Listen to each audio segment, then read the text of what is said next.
This is a period of preparation, people. It's not a period of like, let's go out there and make money on the internet. It's a period of understanding what this means. It's going to get much bigger and much more influential and much more critical to everyone's careers over the next 36 months. If you go to YouTube, they've got this feature that says embedded video, which means you can put that video on your blog.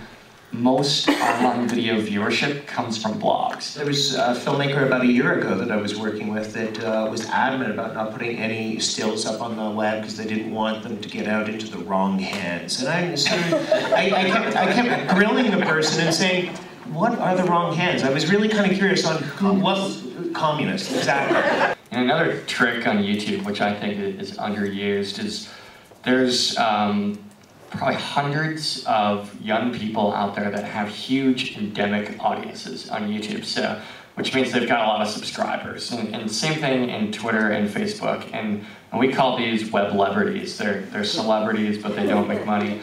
And so they're very often, especially if they do have the same audience that you think you do, willing to do deals. So you could launch a trailer in someone else's channel where you launch that video, 300,000 people are going to see it because they subscribe to that person's content. I think if you really want to monetize webisodes, first of all, you need volumes and volumes of traffic and interest. It has to be good, which is sort of an obvious comment, I know, but it has to be cultishly, perversely, interestingly fascinating. There has to be a version of whatever it is that's free, and then a version which no one else can get, which you pay for. And that's the sort of superfan approach, which some people have had some real success with, not just in film, but in music as well. I find that we're in a very interesting time right now.